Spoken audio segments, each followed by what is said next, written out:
Students, आज के इस वीडियो लेक्चर में हम इलस्ट्रेशन नंबर 15 सॉल्व करेंगे।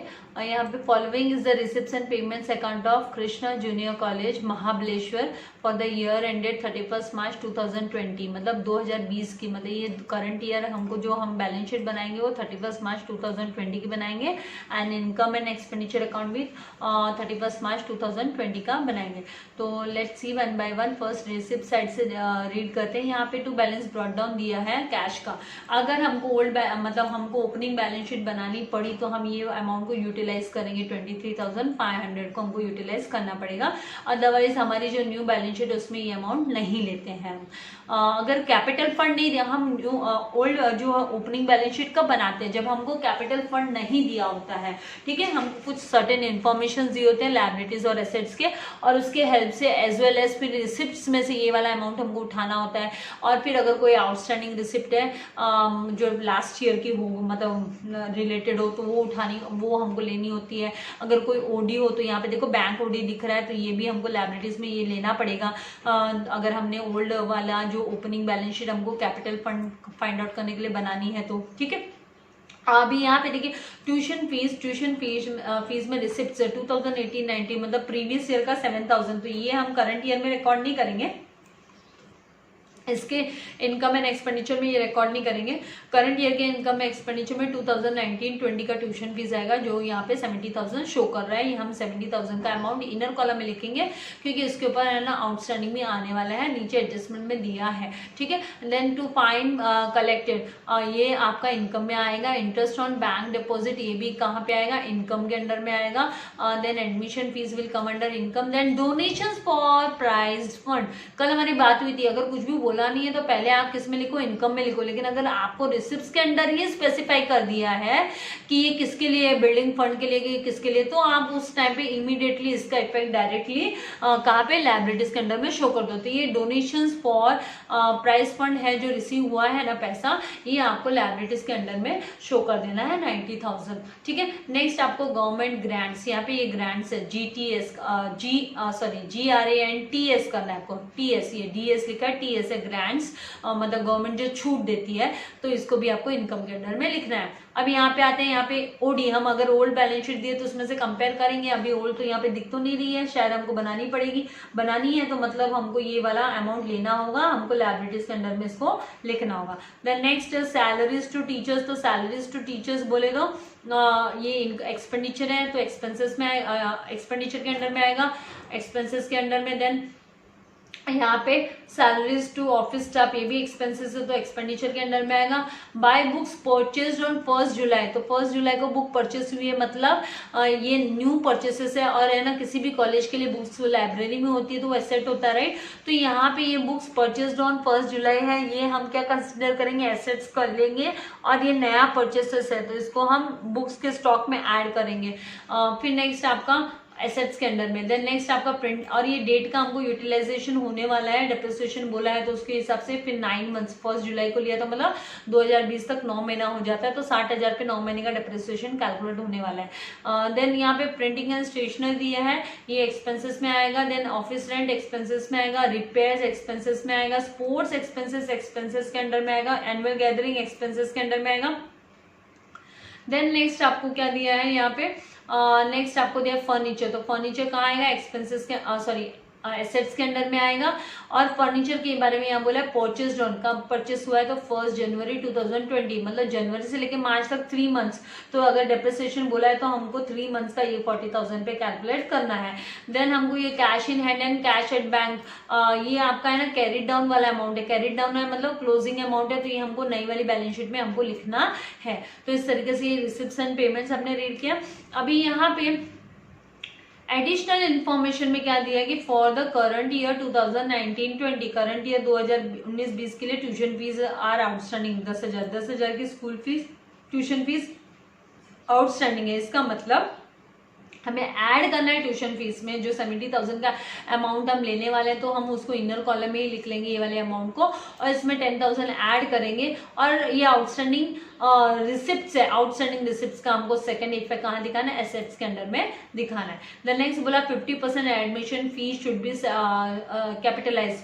तो एडमिशन फीस ये है, इस पे एक टिक मार्क और इसका अमाउंट भी इनर कॉलम में लिख लेंगे। और 12,000 का 50% 6,000, तो 6,000 कैपिटल फंड में जाएगा और 6,000 हमारे इनकम के अंडर में दिखाई देगा। तो यहाँ से हम माइनस करेंगे कैपिटलाइज 50%। तो इस तरीके से इसका इफेक्ट हो गया। Then outstanding salary to teachers, तो ये लायबिलिटीज होती है, ये है ना कॉलेज को देना पड़ेगा, तो ये लायबिलिटीज के अंडर में तो जाएगा ही जाएगा outstanding salary to teachers, as well as ये जो है ना यहाँ पे सैलरीज टू टीचर्स दिया है 2 लाख, उसमें भी हम ऐड करेंगे, ऐड आउटस्टैंडिंग सैलरीज करके 2 लाख का के अंदर हमको ऐड करना पड़ेगा टीचर्स का सैलरी, और फिर आउटर कॉलम में इफेक्ट दिखा देंगे।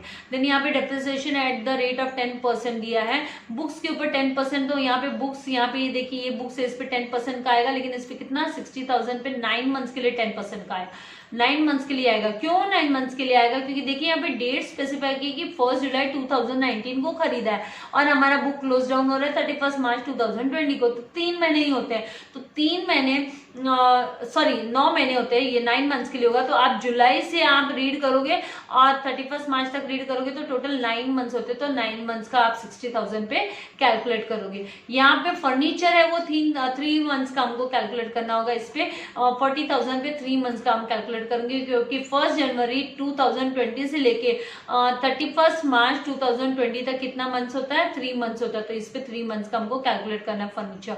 देन इसके बाद 50% government grants should be capitalise, तो ये जो गवर्नमेंट ग्रांट्स हम इनकम के अंडर में लिखने वाले, इसको भी हम इनर कॉलम में लिख लेंगे, और फिर इसका जो है 50% हम क्या करेंगे इसमें कैपिटलाइज करना है, मतलब कैपिटल फंड में ऐड करेंगे, और 50% बाकी का इनकम के अंडर में ही दिखेगा। तो इस तरीके से इसके 2 इफेक्ट हो जाएंगे। देन आपको यहाँ पे देखिए एसेट्स एंड लायबिलिटीज दिया है 1 अप्रैल 2019, मतलब ओपनिंग बोलो तो मैं बोल सकती हूँ कि ओल्ड बैलेंस शीट जो है ना लास्ट ईयर बनी हुई बैलेंस शीट है, राइट, तो उसमें ये बैलेंसेस हमको दिए है यहाँ पे। तो यहाँ पे बिल्डिंग फंड दिया है 18 लाख, तो ये बिल्डिंग फंड है ना, हम जब नई बैलेंस शीट बनाएंगे तो उसमें भी बिल्डिंग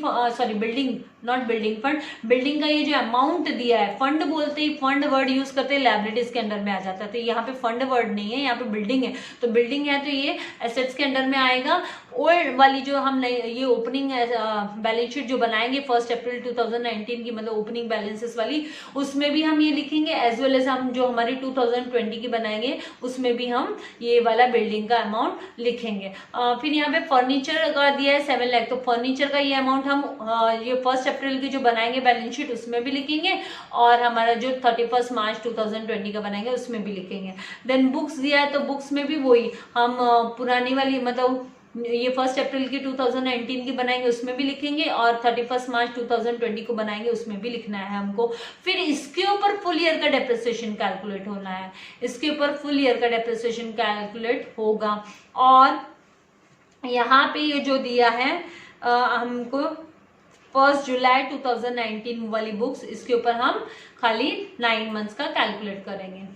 फिर यहाँ पे ये दिया है कि 9% बैंक डिपॉजिट 3 लाख, तो ये वाला भी आपका 1 अप्रैल 2019 के इसमें भी इसका रिकॉर्ड जाएगा, एज वेल एज इसका रिकॉर्ड हमको जो हम नई बैलेंस शीट बनाएंगे उसमें भी हमको इसका रिकॉर्ड दिखाना है। अब इससे रिलेटेड एक बात, यहाँ पे 9% वर्ड यूज किया, तो ये सेल्फ एक्सप्लेनेटरी एडजस्टमेंट है, तो आपको 9% का बैंक डिपॉजिट के ऊपर इंटरेस्ट कैलकुलेट करना है। डिपॉजिट चाहिए तो ये एसेट्स के अंडर में आएगा, हाँ, तो इसमें 9% का कैलकुलेट करना है, तो आपका 27,000 आता है। और आप यहाँ पे देखोगे इंटरेस्ट ऑन बैंक डिपॉजिट, यहाँ पे एफडी के जैसे ही होता है, इंटरेस्ट ऑन बैंक डिपॉजिट यहाँ पे देखो 25,500 दिया है, तो इसका मतलब यहाँ पर आउटस्टैंडिंग इंटरेस्ट है अभी भी जो रिसीव होना बाकी है, रिसीवेबल, ओके, तो वो हम यहाँ पे फिर 27,000 हमको करना है, इसको टोटल 27 बनाना है, तो उसके लिए 27,000 माइनस 25,500 करेंगे तो 1,500 का आउटस्टैंडिंग इसमें ऐड करेंगे, एज वेल एज वो 1,500 का हमको इधर भी इफेक्ट दिखाना है। इधर खाली 1,500 ही दिखाएंगे, क्यों, क्योंकि 25,500 तो ऑलरेडी रिसीव हो चुका है, इसीलिए उसको एसेट्स के अंडर में फिर से नहीं दिखाएंगे, वो तो कैश में ऑटोमेटिकली आ गया है। ये जो है ना क्या होता है ये वाला बैलेंस, ये देखिए ये है ना जो आपकी रिसिप्ट्स एंड पेमेंट्स अकाउंट है, nothing but a cash book के जैसे ही होता है, तो ये यहाँ पे ऑलरेडी इसका इफेक्ट आ चुका है कैश के अंदर, तो अगर आप इसको यहाँ पे भी वापस 25,500 इधर पे भी दिखा दोगे तो फिर वो तो डबल इफेक्ट हो जाएगा उसका, तो वो काम नहीं करना है हमको। तो हमको क्या करना है, जितना आउटस्टैंडिंग है खाली 1,500 वो यहाँ पे भी दिखाना है। लेकिन ये किस में दिखाते हैं, सारा 9% का कैलकुलेशन सब हम करेंगे, ये खाली नई वाली जो हम 2020 मार्च की जो बैलेंस शीट बनाएंगे उसी में करेंगे। 1 अप्रैल वाली में तो खाली हमको 9% डिपॉजिट करके ही शो करना है, ठीक है। तो इस तरीके से इसका इफेक्ट। और यहाँ पे ये ट्यूशन फीस रिसीवेबल कितना दिया है, 7,000, ये मतलब ये लास्ट ईयर का ये भी बैलेंस, तो यहाँ पे देखिए ये क्लियर हो गया, रफा दफा हो गया है अमाउंट, है ना। तो मतलब इसमें अभी आपकी जो नई बैलेंस शीट बनेगी ना 2020 वाली, उसमें है ना इसका कोई इफेक्ट नहीं आएगा। लेकिन आप जो ओल्ड बनाओगे ना उसमें आपको ये ओपनिंग वाली बैलेंस शीट में तो ये दिखाना है। एंड बैंक ओडी भी आपको ओपनिंग वाले में दिखाना है, नई वाले में नहीं दिखाना है। तो नई में क्यों नहीं दिखाना है, कारण देखिए, देखो यहाँ पे 28,500 दिखा रहा है, और यहाँ पे आप पेमेंट्स के अंडर में देखो, ये देखो बैंक ओडी ये 28,500 यहाँ पे दिखा रहा है, मतलब रफा दफा हो गया, अमाउंट क्लियर कर दिया है, बैंक ओडी को पेमेंट कर दिया है इसने, किसने, कृष्णा जूनियर कॉलेज ने। तो इस तरीके से ये आपका पूरा आपको इफेक्ट्स दिखाते हुए प्रिपेयर करना है। और आपको जब आप अपनी ओपनिंग बैलेंस शीट जो 1 अप्रैल 2019 वाली है उसको क्लोज डाउन करोगे तो फिर आपको कैपिटल फंड मिल जाएगा, और फिर बाद में इनकम एंड एक्सपेंडिचर अकाउंट को क्लोज करोगे तो फिर आपको सरप्लस है या डेफिसिट है जो भी मिलेगा वो, और फिर बाद में आपको उसको कैपिटल फंड में ऐड या माइनस करते हुए सम को सॉल्व करना है। और आपका सम टैली हुआ तो मतलब आपका 99% सम करेक्ट है, आपने करेक्ट सॉल्यूशन किया। तो चलिए हम है ना, मैंने फॉर्मेट रेडी रखा है, तो फिर हम 1 बाय 1 रिसिप्ट से स्टार्ट करेंगे। 1 बाय 1 रिसिप्ट साइड के अमाउंट हम ट्रांसफ़र करते हैं। तो सबसे पहले यहाँ पे जो बैलेंस ब्रॉड डाउन दिया हुआ है कैश का, हमें पता है कि हमको ओपनिंग बैलेंस शीट जो 1 अप्रैल 2019 की, जिसको ओल्ड बैलेंस शीट भी आप बोल सकते हो, वो हमें बनानी है, क्योंकि यहाँ पे कैपिटल फंड नहीं दिया हुआ है। तो सबसे पहले यहाँ पे हम कैश जो दिया है हमें ब्रॉड डाउन वाला बैलेंस, तो वो हम कैश लिख लेते हैं एसेट्स के अंडर में 23,500। नेक्स्ट हमको यहाँ पे ट्यूशन फीस दिया है, तो ट्यूशन फीस में भी जो 2018-19 का ये अप्रैल से रिलेटेड हो गया ना, तो 2018-19 का ट्यूशन फीस भी यहाँ पे हम लिख लेते हैं आउटस्टैंडिंग करके। Outstanding tuition fees 7,000। फिर नेक्स्ट हमें दिया है 70,000 दिया है जो 2019-20 का है, तो उसे हम कहाँ पे लिखेंगे, ये जो हमने इनकम एंड एक्सपेंडिचर बनाया है 2020 का, वहाँ पे बाय ट्यूशन फीस, और इनर कॉलम में लिख लेंगे। हमको पता है कि इस पे एडजस्टमेंट है, आउटस्टैंडिंग है, इसके ऊपर हमने क्वेश्चन रीड किया तो हमने देखा है, ठीक है। फिर नेक्स्ट यहाँ पे हम जो फाइन कलेक्टेड है वो भी इनकम है, तो बाय फाइन कलेक्टेड हम यहाँ पे जो इनकम के अंडर में, क्योंकि फाइन कलेक्शन किया वो भी इनकम ही होती है, राइट। तो फाइन कलेक्टेड ब्रैकेट में लिख देती हूँ फाइन, कभी कभी ऐसा होता है मुंह से बोल दिया लेकिन लिखा नहीं, है ना। तो यहाँ पे 4,000, ठीक है। फिर नेक्स्ट जो दिया है इंटरेस्ट ऑन बैंक, ये बाय इंटरेस्ट ऑन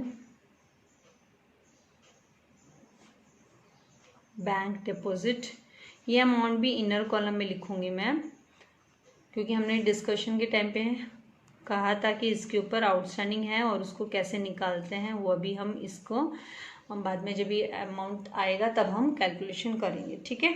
यहाँ पे लिख लिया और एक लाइन मैंने लीव कर दी है आउटस्टैंडिंग के लिए। तो अभी नेक्स्ट हम करेंगे एडमिशन फीस दिया है, तो एडमिशन फीस को भी इनर कॉलम में लिखेंगे क्योंकि उसको भी कैपिटलाइज्ड का एडजस्टमेंट है उसके ऊपर। तो by admission fees inner column में जो 12,000 दिया है वो लिख लेते हैं। फिर नेक्स्ट हमको बोला है डोनेशंस फॉर प्राइज फंड। अब यहाँ पे ये मैंने जैसे क्वेश्चन रीड करने के टाइम पे भी बोला, ये स्पेसिफाई कर दिया आपको, रिसिप्ट्स के अंडर ही स्पेसिफाई कर दिया, तो फिर आपको इनकम के अंडर में लिखने की इसको जरूरत नहीं है। आप यहाँ पे इसको नहीं लिखोगे और यहाँ लायबिलिटीज के अंडर में इसको शो करोगे, किसको, डोनेशंस फॉर प्राइज फंड को। तो जो 2020 की डोनेशंस फॉर प्राइज फंड, इसको आउटर कॉलम में 90,000 इस तरीके से, ठीक है। फिर उसके बाद में आपको नेक्स्ट यहाँ पे क्या दिया हुआ है, गवर्नमेंट ग्रांट्स दिया है, तो गवर्नमेंट ग्रांट्स को हम लिखेंगे इनकम के अंडर में, और गवर्नमेंट ग्रांट्स में भी कैपिटलाइजेशन होने वाला है बाय गवर्नमेंट ग्रांट्स। तो इसको क्या करेंगे, इनर कॉलम में इसका अमाउंट हम लिख लेते हैं 1,73,000, ठीक है। फिर बाद में नेक्स्ट हमको क्या दिया है यहाँ पे, ये रिसिप्ट्स कवर अप हो गया। पेमेंट साइड में बैंक ओडी दिया है, तो मैंने कहा था जब आपको ओल्ड बैलेंस शीट बनानी है तो वहाँ पे बैंक ओडी दिखाना है हमको। तो ये कहाँ पे, लायबिलिटीज के अंडर में हम यहाँ पे बैंक ओवरड्राफ्ट, यहाँ पे हम बैलेंसिंग फिगर निकालने वाले हैं कैपिटल फंड का, तो इसको टॉप में लिख सकती हूँ मैं। तो यहाँ पे ओडी जो 28,500 दिया है वो इस तरीके से लिख लिया, ठीक है। नेक्स्ट भी दिया है सैलरीज टू टीचर्स, तो सैलरीज पेमेंट हुआ, राइट, पेमेंट करना है टीचर को, पेमेंट साइड में दिया है टू सैलरीज, और इस पे एडजस्टमेंट भी है टू टीचर्स। अमाउंट कितना दिया है, 2 lakhs, तो यहाँ पे इनर कॉलम में 2 lakhs लिख लेते हैं, 1 लाइन लीव करते हैं, ठीक है, एडजस्टमेंट के लिए। देन नेक्स्ट हमको क्या दिया हुआ है यहाँ पे, सैलरीज टू स्टाफ, तो बाय सैलरीज हम 2 साइड में आ रहे हैं, एक्सपेंडिचर है ना, तो 2 लिखेंगे, 2 salaries to staff, office staff है, स्टाफ लिख देते हैं, ठीक है। यहाँ पे फिर अमाउंट इसका आउटर कॉलम में 40,000 शो कर देंगे इस तरीके से। फिर नेक्स्ट आपको दिया हुआ है यहाँ पे बुक्स परचेज, तो बुक्स परचेज एसेट्स है, तो यहाँ पे आएंगे, यहाँ पे मतलब पहले की भी बुक्स है, हम हेडिंग दे के छोड़ देते हैं, प्लस न्यू परचेसेस, बुक का नया स्टॉक परचेस किया, और 60,000 इसको इनर कॉलम में जब ये अमाउंट लिखेंगे तो टोटल कर लेंगे, और इस पे डेप्रिसिएशन का भी आने वाला है, तो ऐसे करके छोड़ देते हैं, ठीक है। फिर नेक्स्ट यहाँ पे दिया प्रिंटिंग एंड स्टेशनरी, ये एक्सपेंडिचर है, एक्सपेंडिचर के अंडर में लिखेंगे 2, और इस पे कोई एडजस्टमेंट नहीं है, प्रिंटिंग एंड स्टेशनरी, तो प्रिंटिंग एंड स्टेशनरी 7,000।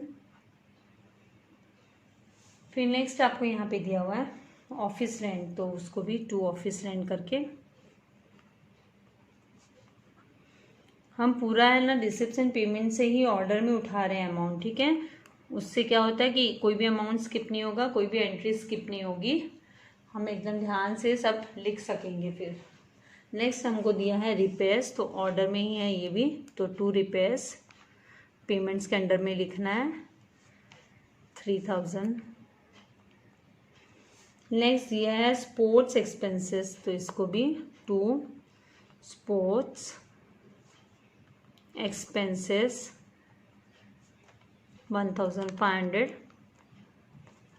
ठीक है। नेक्स्ट ये एनुअल गैदरिंग एक्सपेंसेस, तो 2 एनुअल गैदरिंग एक्सपेंसेस, ठीक है।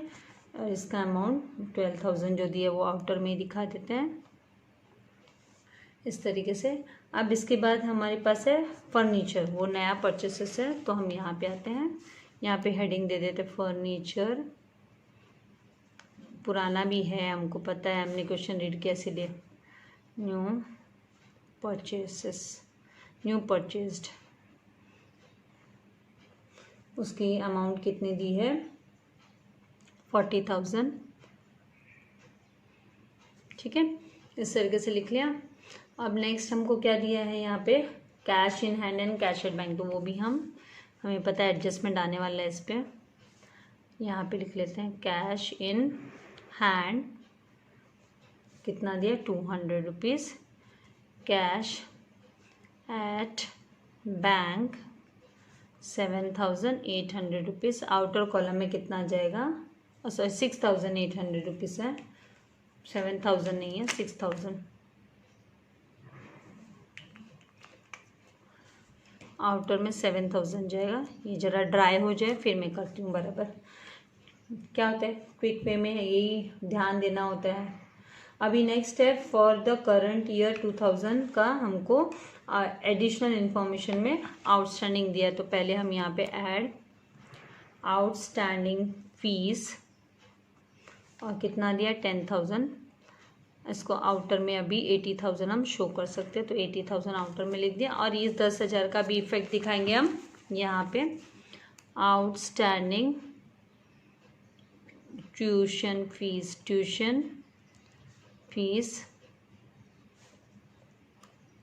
10,000, ये भी ड्राई नहीं हुआ है। अभी 50% of fee admission fees capitalise, तो एडमिशन फीस में से माइनस 50% कैपिटलाइज्ड। आई होप ये आपको मुझे दिखाने की जरूरत नहीं है। 12,000 का 50% मतलब आधा, आधा कितना होता है 6,000, तो माइनस 6,000 करोगे। और ये जो 6,000 इसका इफेक्ट कहाँ दिखाओगे, लायबिलिटीज़ के अंदर कैपिटल फंड जो होगा उसमें हमको ऐड करना है। तो कैपिटल फंड हमको निकालना पड़ेगा, ऐड एडमिशन फीस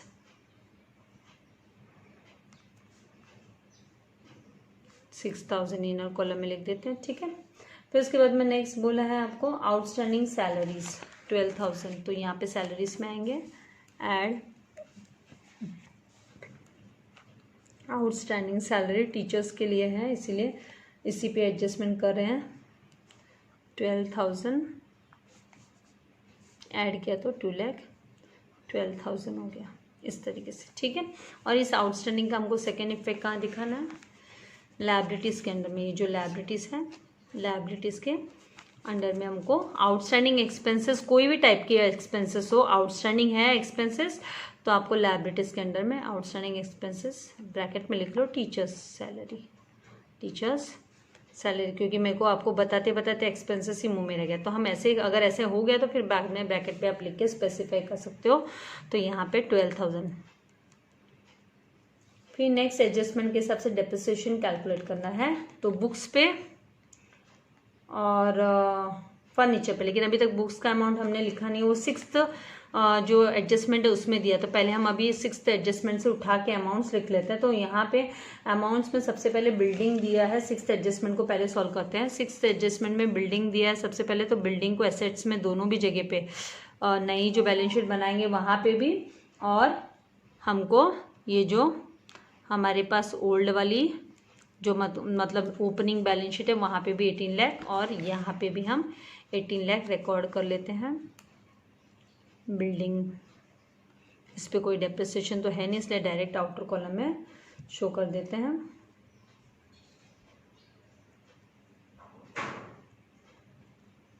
इस तरीके से 18 लाख। फिर नेक्स्ट आपको फर्नीचर दिया है, फर्नीचर के यहाँ पे 7 लाख, इनको टोटल करेंगे तो 7,40,000 हो गया। ये 7 लाख का इफेक्ट हमको कहाँ पे दिखाना है, यहाँ पे भी दिखाना है। हम 40,000 का नहीं दिखा रहे हैं, 7 लाख का दिखा रहे हैं, क्योंकि 40,000 का तो नया साल में ही खरीदी हुई है ना फर्नीचर का। 7 लाख इस तरीके से, ठीक है। फिर उसके बाद में आपको दिया हुआ है क्या, बुक्स का 5 लाख है, तो यहाँ पे 5,60,000 टोटल हो गया। और ये 5 लाख का ये न्यू वाली जो opening balance sheet, sorry books, यहाँ पे भी शो कर देंगे 5 लाख इस तरीके से, ठीक है। फिर उसके बाद में बैंक डिपॉजिट भी दिया है, तो 9% बैंक डिपॉजिट भी इधर दिखाना है। 9% बैंक डिपॉजिट्स कितना हुआ 3 lakhs, ठीक है। और इसका इफेक्ट हमको ये वाले में भी दिखाना है। 9% बैंक, और इसको इनर कॉलम में लिखेंगे क्योंकि इसके ऊपर आउटस्टैंडिंग इंटरेस्ट है, ठीक है। तो यहाँ पे 3 लाख, ये वो जो आउटस्टैंडिंग इंटरेस्ट है वो हमें ऐड करना पड़ेगा यहाँ पे। उसके बाद ट्यूशन फीस रिसीवेबल, क्योंकि 6th एडजस्टमेंट हम अब पहले कर रहे हैं, तो ट्यूशन फीस रिसीवेबल आपको ध्यान रखना है, मार्किंग करना है। रिसीवेबल ट्यूशन फीस है तो ये आउटस्टैंडिंग ट्यूशन फीस हुई। ये कब की है? ओपनिंग वाले टाइम की, ये क्लियर हो चुकी है 2020 में, रिसिप्ट्स के अंदर आ चुका है ये, ठीक है। और बैंक ओडी, तो बैंक ओडी हम लिख चुके हैं 28,500, ठीक है। इस तरीके से ये हो गया। अगर ये आपको यहाँ पे बैलेंस ना भी दिया होता बैंक ओडी का, तो फिर आपको अगर ओडी है ना पेमेंट्स के अंडर में दिखाई दे रही है, तो वो ओडी पेमेंट्स के अंडर की यहाँ पे लिखनी है आपको। इसलिए मैंने वो वहाँ से जब अमाउंट ट्रांसफ़र कर रहे थे हम, तभी मैंने आपको दिखा दिया कि अगर आपको जो न्यू बैलेंस शीट बनाने के लिए आपको कैपिटल फंड की रिक्वायरमेंट होती है, वो आपकी ओपनिंग बैलेंस शीट से मिलती है। मतलब उसको आप ओल्ड बैलेंस शीट भी बोल सकते हो, लास्ट ईयर की होती है वो, कुछ सर्टेन अमाउंट्स के साथ आपको वो कवर अप करना होता है, तो हम वहीं से निकाल सकते हैं। अब हम आएंगे हमारा जो डेप्रिसिएशन, जो 4th हमारा एडजस्टमेंट, उसके हिसाब से डेप्रिसिएशन जो हमें कैलकुलेट करना है। तो हम वर्किंग नोट डेप्रिसिएशन का दिखा देती हूँ। डेप्रिसिएशन, क्योंकि यहाँ पे आपको depreciation on books and on books पे आपका कितना है, देखो आपको बुक्स जो नए परचेसेस पे आपको 60,000 पे, न्यू परचेसेस पे, न्यू बुक्स पे कितना होने वाला है 60,000 मल्टीप्लाई बाय, आपको कितना करना है यहाँ पे 60,000 मल्टीप्लाई बाय 10% का डेप्रिसिएशन बोला, राइट। तो 10/100 करना है, और फिर उसमें मल्टीप्लाई करना है 9, क्योंकि 9 मंथ्स के लिए, 9 मंथ्स मतलब जुलाई में बुक्स खरीदिए थे 1 जुलाई, अपॉन 12 करना है। तो अब ये आप जब कैलकुलेशन करोगे डियर स्टूडेंट्स, तो यहाँ पे देखो 0, ये 0 कैंसिल हुआ, ये 0 और यहाँ से ये 0, ठीक है। अभी 12 1 ज़ा 12, 12 5 ज़ा 60, और ये 2 0 बच गए, ठीक है। 2 0 ये यहाँ वाले बचे हैं ना। अब क्या होगा, 9 5 ज़ा 45 हुआ, और ये 2 0 लिख लो, तो 4500 हो गया। ये तो आया नई वाली, हम टोटल डेप्रिसिएशन यहीं पे ले लेते हैं, हाँ, नया वाला बुक्स के ऊपर। अब ओल्ड बुक्स पे, ओल्ड बुक्स का भी डेप्रिसिएशन आपको निकालना है। तो ओल्ड बुक्स पे 10% बोले तो 5 lakhs पे 10%, 10/100, और ये फुल ईयर के लिए होता है, मतलब 12/12। यहाँ पे वापस नए तरीके से 12/12, तो मतलब 12 महीने का 12 महीना, तो 12 1 ज़ा 12। अगर आप ये नहीं लिखते हो तो भी चलता है, क्योंकि ये तो पूरे साल का आपको निकालना है, इसलिए मल्टीप्लाई बाय 1 ईयर भी लिख सकते थे। ये 0 गया, ये 0 गया, ये 0 गया, ये 0 गया, तो कितना हो गया 50,000, कितना 50,000। अब आप देखो 4500 एंड 50,000 कितना होता है टोटल, 54,500 होता है। तो यहाँ पे ये वाला आपको टोटल, ये जो टोटल है ये डेप्रिसिएशन आप माइनस करोगे, ठीक है। तो यहाँ पे से आप टोटल डेप्रिसिएशन माइनस, आपको क्या करना है, ये जो बुक्स दिया है बुक्स में से आपको माइनस करना है टोटल डेप्रिसिएशन,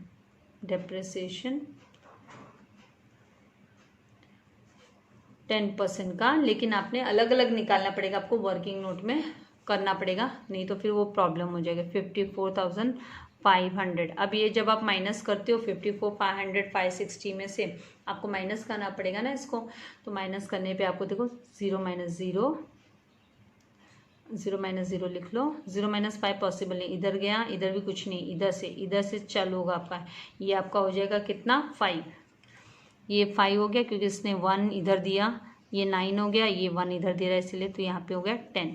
तो 10 - 5 किया तो आपका 5, और 9 - 5 किया तो 9 - 4 किया तो 5, ठीक है।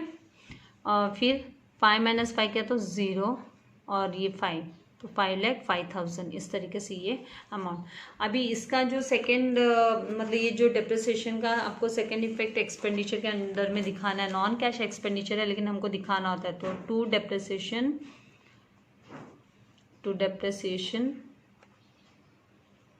ऑन बुक्स,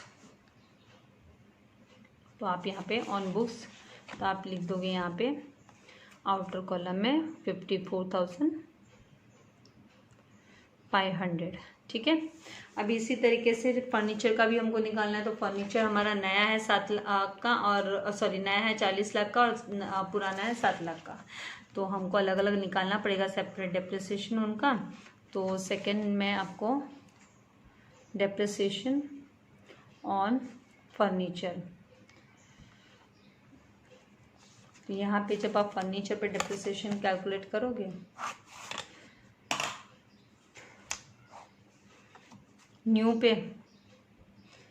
फर्नीचर जो है आपका वो कितने का है 40,000 का। तो 40,000 पे कितना 15% कैलकुलेट करना है आपको। कितना कैलकुलेट करना है यहाँ पे 40,000 पे आपको 15% कैलकुलेट करना है। तो 15/100 और कितने मंथ्स के लिए कैलकुलेट करना है तो 3 मंथ्स का ही कैलकुलेट करना है। तो 3/12, ठीक है। अभी सो इजी, 3 1 ज़ा 3, 3 4 ज़ा 12, देखिए फिर 4 1 ज़ा 4 और इधर 4 1 ज़ा 4 और ये कितना हो गया 0 और ये 0 0 इस तरीके से 10,000, ठीक है। अब ये 2 0 यहाँ से उड़ा दो, 2 0 यहाँ से उड़ा दो। अब कितना हो गया 100 मल्टीप्लाई बाय 15 किया तो कितना होता है 1500। कितना होता है 1500। तो आपका नया फर्नीचर पे 1500 रुपया क्या हुआ डेप्रिसिएशन कैलकुलेट हुआ। और अब पुराने वाले फर्नीचर पे, ओल्ड फर्नीचर पे, ओल्ड फर्नीचर की रेट है 7 लाख। तो 7 लाख मल्टीप्लाई बाय 15/100, इसमें फुल ईयर के लिए करना है तो मल्टीप्लाई बाय 1 कर सकते हो, ठीक है। ये 2 0 यहाँ से गए, 2 0 यहाँ से गए। अब जब आप 15 7 ज़ा करते हो तो 15 7 ज़ा 105 होता है और ये आपके 3 0 बचे, तो ये 3 0 इधर लिख दो। तो 1,05,000 हुआ। 1,05,000 प्लस 1,500 किया तो 1,06,500 आपका टोटल डेप्रिसिएशन आया। क्या है टोटल डेप्रिसिएशन, ये आपका टोटल डेप्रिसिएशन हुआ। तो टोटल डेप्रिसिएशन आपको माइनस करना है। तो आप कहाँ से इसको माइनस करोगे, जो आपने टोटल फर्नीचर का लिख के रखा है, ये टोटल लिख रखा है आपने, नया और पुराना दोनों को ऐड किया है। तो यहाँ पे माइनस डेप्रिसिएशन ब्रैकेट में लिख लोगे 15%, लेकिन सेपरेट करोगे तो ही करेक्ट आएगा, नहीं तो आपका अमाउंट गड़बड़ हो जाएगा। 1,06,500। अब इसको जब माइनस करोगे तो 0 0 0 -5 तो पॉसिबल नहीं है, इधर गया इधर भी नहीं है, तो इधर बनाओ 3 और इसको करो 9 और इसको कर दो 10।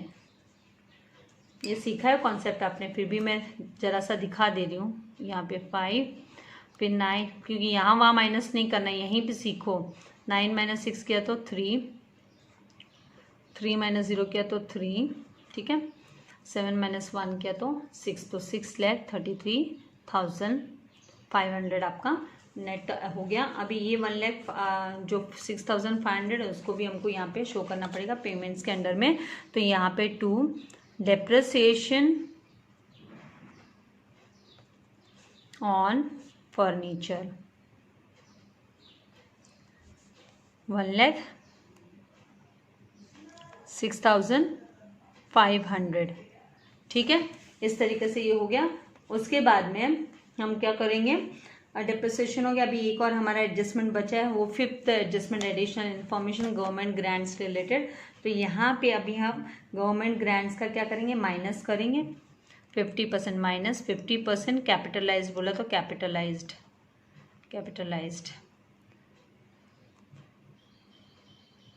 अब आप 1,73,000 को जब भी आप डिवाइड करते हो 50% करते हो, मतलब आप थर्ड वाला आपका 1,73,000 को मल्टीप्लाई बाय 50/100 करते हो, ठीक है। तो ये 0 गया, ये 0 गया, ये 0 गया, ये 0 गया, इज इक्वल्स टू। अब इसको जब आप मल्टीप्लाई करते हो तो फिर आपको कितना आएगा 86,000। देखो ये 2 0 एज इट इज़ लिख लो, ठीक है। फिर 5 3 ज़ा 15 होता है, कैरी ओवर 1 किया, 5 7 ज़ा 35 1 36 हुआ, कैरी ओवर 3 किया, 5 1 ज़ा 5 and 3 8। ओके, तो 86,500 आपका या तो यहाँ पे लिखोगे 86 500। अब आपको पता है आपने 50% किया, तो यहाँ माइनस करके देखने की आपको जरूरत नहीं है। Do some smart work. आपको पता है 50% मतलब आपने 1,73,000 का आधा किया है। आधा आधा बोले तो 86,500, तो बाहर आउटर में भी 86,500 ही बचेगा माइनस करने के बाद। अब माइनस करते हुए मत बैठो, स्मार्ट वर्क समझो, सीखो कि क्या करना है। बार बार ऐसे नहीं माइनस करते जाना है। फिर यहाँ पे लिखोगे ऐड गवर्नमेंट ग्रांट्स 86,500, इस तरीके से आपने लिख लिया। अब आपका सारे एडजस्टमेंट्स तो हो गया। अभी आपको कैपिटल फंड निकालना है। क्या निकालना है? कैपिटल फंड निकालना है। तो उसके लिए आपको क्या करना पड़ेगा, ये जो आपकी ओपनिंग बैलेंस शीट है ना, उसको आपको क्या करना है, क्लोज डाउन करना है। उसको क्लोज डाउन करोगे तो ये आपको मिलेगा कैपिटल फंड, राइट। तो उसको आप क्लोज डाउन करेंगे। ये जब आप सम अप करेंगे पूरा, देखिए ना, ये 0 0 तो 2 0 एज इट इज आ गए। अभी 5, तो 5 इधर लिख दिया आपने, ठीक है। फिर उसके बाद में 3 + 7 10, 10 + 7 यहाँ पे 3 + 7 कितना होता है, 10 होता है। 10 + 7 कितना होता है, 17 होता है। कुछ हमने यहाँ पे सारे हमने लिखे हैं। 3 lakhs लिखा, 5 lakhs लिखा है, 7 lakhs लिखा है, 18 lakhs लिखा है, 7,000 लिखा है, राइट। और 23,500 भी हमने लिखा है। ट्यूशन फीस को 2 बार लिखा है। देखिए यहाँ पे वही कुछ मुझे ऐसे लगा कि यहाँ ट्यूशन फीस लिख चुके थे हम। ये ट्यूशन फीस को कैंसिल कर देते हैं। यहाँ पे ट्यूशन फीस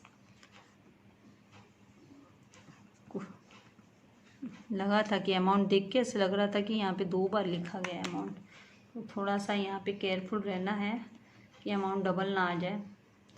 कि वहाँ से उठाते टाइम पे हमने लिख दिया, कहाँ से, बैलेंस शीट से। कभी कभी ये ना नहीं दिया होता है, मतलब एडिशनल इन्फॉर्मेशन के दर, तो आपको रिसिप्ट्स एंड पेमेंट्स के यहाँ से इसको लेना होता है, ठीक है। तो वहीं से कंसिडर किया जाता है। तो अभी यहाँ पे 3 + 7 10 होता है, कैरी हुआ 1 किया, 1 + 2 3 3 हाँ, तो यहाँ पे आ जाएगा 3। फिर क्या आएगा, 8 + 7 कितना होता है, 15 15 + 5 20 20 + 3 23 का 3 कैरी हुआ 2, तो 2 + 1 वापस 3, तो कितना 33,30,500। तो यहाँ पे भी आप लिखोगे 33,30,500। अब आप क्या करोगे, बैलेंसिंग फिगर निकालना है आपको। आप चाहिए यहीं से रिवर्स करके 0 - 0 0 - 0, आप नीचे से हम 5 - 5 कर रहे हो तो 0 आ रहा है। 0 - 8 तो पॉसिबल नहीं है क्या, पॉसिबल नहीं है। तो यहाँ पे आपने क्या किया, 2 कर दिया, और ये हो गया 10। तो 10 - 8 किया तो कितना होता है, 10 - 8 किया तो 2, ठीक है। 2 - 2 किया तो 0, और फिर आपका 33 एज इट इज़, क्योंकि और कुछ माइनस करने के लिए नहीं है। तो 33,02,000 आपका कैपिटल फंड हुआ। क्या हुआ, कैपिटल फंड। और ये क्या है, बैलेंसिंग फिगर करके आया, ये आपका बैलेंसिंग फिगर करके निकाला है आपने। आपको इन्फॉर्मेशन जो दी थी अवेलेबल उसी के हिसाब से क्या किया है, ठीक है। तो यहाँ पे हम लिखेंगे अभी कैपिटल फंड में ऊपर 33,02,000, कितना है 2,000, ठीक है। उसके बाद अब आप क्या करो, पहले आप क्या इसको इनकम एक्सपेंडिचर को क्लोज करना पड़ेगा आपको। पेंसिल से सारे अमाउंट्स की टोटल कर लो। ये अमाउंट कम दिख रहे हैं, जरा इनको पहले देख लेते हैं पेंसिल से, और इनको भी देख लेते हैं कितना टोटल होता है, ठीक है। यहाँ जब आप टोटल करोगे तो यहाँ पे आपका बैंक डिपॉजिट का देखो, यहाँ पे इंटरेस्ट ऑन बैंक डिपॉजिट अभी भी बाकी है, हमको इस पर एडजस्टमेंट करना था। ये वाला यहाँ पे भी बाकी है, तो पहले इसको 9% का बैंक डिपॉजिट कैलकुलेट करते हैं।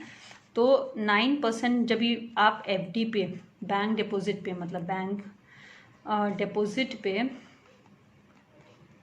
आप 3 lakhs का अमाउंट है, 3 लाख पे 9% मतलब 9/100, तो ये 0 और ये 0। क्वेश्चन रीड करने के टाइम में मैंने बोला था 0, दो 0 यहाँ से चले गए तो 9×3 = 27 और 27,000 उस टाइम पे बोला था 27,000 होप बनेगा। तो ये 27,000 एक्चुअली आपका क्या होता है, इंटरेस्ट ऑन बैंक डिपॉजिट होता है। तो यहाँ पे है ना 27,000 हम इंटरेस्ट ऑन बैंक डिपॉजिट लिखेंगे पहले, ठीक है। फिर इन दोनों का डिफरेंस देखो, इन दोनों का डिफरेंस कितना होता है, यहाँ पे डिफरेंस आपको देखना है। तो इन दोनों में डिफरेंस होता है 1,500 का। तो मतलब ये 1,500 अभी भी स्टिल इन एरर्स है, अभी तक मिला नहीं है, रिसीव हुआ नहीं। तो ये ऐड आउटस्टैंडिंग इंटरेस्ट आप लिखोगे।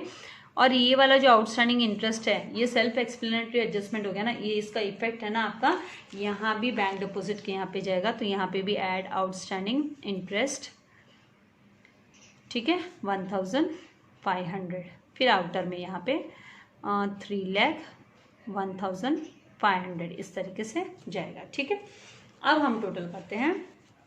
तो अब जब टोटल करेंगे तो हमारे पास 0, ये 0 आ गया, यहाँ से 5, ठीक है, यहाँ 4 + 7 11, 11 + 6 कितना होता है, 17 होता है, राइट। 17 + 6 कितना होता है, 17 + 6 23 का 3 कैरी ओवर किया, 2 + 8 10, 10 + 2 12, 12 + 8 20। तो 2,03,000 क्या हो रहा है, 2,03,500 हो रहा है, राइट, 2,03,500।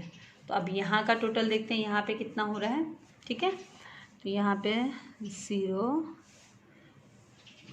0 अभी मैं इस पे 100 पे देख रही हूँ। देखो यूनिट्स का चेक किया 0 आया, टेंस का चेक किया 0 आया, देन यहाँ पे 100 पे यहाँ पे 5 है, 5 + 5 10, 10 + 5 15, तो 15 का 5, 15 का 5 कैरी ओवर 1 कैरी ओवर किया, 1 + 2 3, 3 + 7 10, 10 + 6 16, 16 + 3 कितना होता है 19, 19 + 1 20, 20 + 2 22, 22 + 4 26, 26 + 6 32 का 2, तो कैरी ओवर 3 करना पड़ेगा, ठीक है। फिर 3 + 1 4, 4 + 4 8, 8 + 1 9, 9 + 5 कितना होता है 14, 14 का 4 कैरी ओवर 1 करेंगे, 1 + 2 3, 3 + 1 ये लैक्स पे कर रही हूँ अभी मैं, 3 + 1 4। तो इस तरीके से ये, तो यहाँ पे आपका जो है ना कौन सा बैलेंस आ रहा है, डेबिट बैलेंस आ रहा है, मतलब आपका एक्सपेंडिचर, ये जो डेबिट बैलेंस मतलब एक्सपेंडिचर आपका ज़्यादा है, एक्सपेंडिचर का अमाउंट आपका ज़्यादा दिखाई दे रहा है कंपेरेटिव टू क्रेडिट साइड के।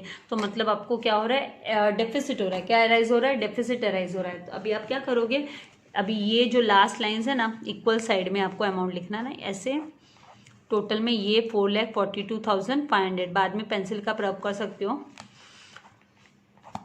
करना ही आपको थोड़ा नीट दिखे। 4,42,000 मैं पर्पसली यहाँ पे छोड़ देती हूँ ताकि आपको क्वेश्चन लिखने के टाइम पे समझ में आए कि हाँ क्या किया था, ठीक है। तो यहाँ पे अभी 4,42,500, 4,42,000 यहाँ बैलेंसिंग फिगर आएगा आपका। अब आप इसमें ना 4,42,500 में से 2,03,500 माइनस करोगे तो 0 - 0 0, तो आप और 0 - 0 किया तो 0, 5 - 5 किया तो 0, 2 - 3 तो पॉसिबल है क्या, नहीं है। तो क्या करेंगे, यहाँ पे कर देंगे 3 और ये हो जाएगा 12, ठीक है। तो 12 - 3 किया तो 9 होता है, अभी 3 और फिर 4 - 2 किया तो 2, तो 2,39,000 क्या हुआ, डेफिसिट हुआ, क्या हुआ डेफिसिट। तो इसको यहाँ पे आप लिखोगे बाय डेफिसिट, और डेफिसिट कब होता है, when there is excess of expenditure over income से ज़्यादा एक्सपेंडिचर जब अराइज होता है तब, ठीक है। अब ये 2,39,000 आपको माइनस करना है, याद रखो ये डेफिसिट इसलिए कैपिटल फंड से क्या होगा, माइनस होगा। अब यहाँ पे क्या करते हैं, पहले हम टोटल लिख लेते हैं, इसका टोटल कितना होता है, और यहाँ पे फिर हम माइनस में क्या लिखेंगे, डेफिसिट लिख लेंगे। फिर आउटर कॉलम में नेट अमाउंट ही दिखा देते ना, तो यहाँ पे आपका माइनस होने वाला है क्या, 2,39,000, ठीक। अभी देखते हैं 0 0, ये पहले प्लस मार लेते हैं, यहाँ पे 5, यहाँ पे 2 + 6 कितना होता है 8 होता है, 8 + 6 कितना होता है 14, राइट। कैरी ओवर 1, 1 + 8 9, और फिर ये 33, तो 33 लाख, ठीक है। अब माइनस आप करोगे, आउटर में आपका 0, यहाँ से 0, 5 -0 तो 5 होता है, राइट। और यहाँ पे कितना 5 - 0 5 होता है। आपके जो इलस्ट्रेशन सा मैं ना उसमें बैलेंस शीट में यहाँ पे 5 मिसिंग है, ये 5 होना चाहिए क्योंकि 5 - 0 5 होगा। फिर 4 - 9 तो पॉसिबल नहीं है, राइट। तो क्या करना होगा, बोरो करना होगा। यहाँ से क्या करोगे, ये 14 हो जाएगा आपका, पेंसिल से यहाँ पे यहीं पे करोगे, यहाँ वहाँ मत भागना। यहाँ से 3 हो गया ये, और ये 15 हो गया, तो 15 माइनस जब भी आपका, सॉरी ये 15 का नहीं, ये तो हम ले चुके, 5 - 0 तो हम ले चुके, 14 हो जाएगा। तो यहाँ से हो जाएगा 8, और ये हो गया 14, 14 - 9 करोगे आप। बहुत एकदम कंफ्यूजिंग लगता है तो साइड में पेंसिल से यहाँ पे ऐसे लिख लो, और फिर उसको रब कर दो, ऐसे लिख लो ऑर्डर में सिस्टमेटिकली, क्योंकि यहाँ पे थोड़ी सी क्या होता है ना कि डबल कॉलम बनाते हैं ना हम, तो थोड़ी जगह कम हो जाती है, डबल कॉलम में थोड़ी सी स्पेस है ना कम हो जाती है, हमको इस तरीके से लिख लेना है, ठीक है।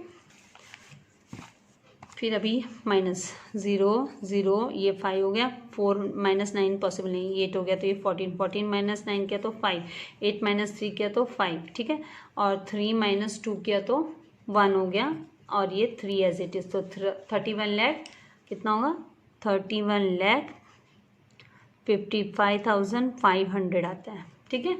तो इस तरीके से ये आ गया। अब आप क्या करोगे, ये मेरा आप कर देती हूँ, बड़ा अनटाइडी लगता है ना, ये तो बीच में कर दिया ना मैंने, क्योंकि पेजेस टर्न करना पड़ता है, ठीक है। तो यहाँ पे ये आप माइनस करने के बाद में 31,55,500 है। अब आप क्या करोगे, दोनों भी साइड को टोटल करना है आपको, और दोनों साइड अब जब आपका सेम आता है, इक्वल आता है, तो मतलब आपने जो भी किया है एडजस्टमेंट सब, वो सब एकदम करेक्ट है, ठीक है। तो अब यहाँ पे देखते हैं 0 0, अभी यहाँ से पाई,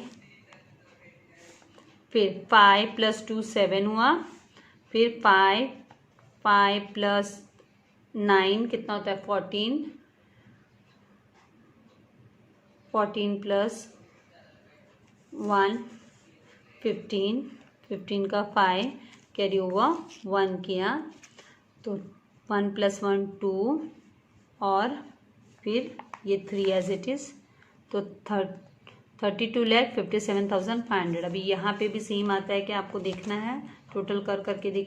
अभी एसेट साइड जब आप टोटल करोगे तो एसेट साइड भी आपको 32,57,500 आ जाएगा टोटल करने पे। टोटल करके देखना, तो ये यहाँ पे फिर आपका दोनों भी साइड इक्वल हो गया, 32,57,500 एंड 32,57,500।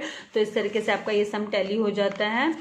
आई होप आपको सम समझ में आया है। अगर कहाँ कुछ डाउट हो तो आप मुझे कमेंट बॉक्स में जाके लिख सकते हैं, और अगर अभी तक आपने मेरे चैनल को सब्सक्राइब नहीं किया है तो प्लीज़ सब्सक्राइब कीजिए, बेल आइकॉन बटन पे प्रेस कीजिए ताकि मेरे लेटेस्ट वीडियो के नोटिफिकेशन आपको मिलते रहे, और अपने फ्रेंड्स के साथ ज़रूर शेयर कीजिएगा, लाइक करना मत भूलिएगा। Thank you very much, God bless you all dear students.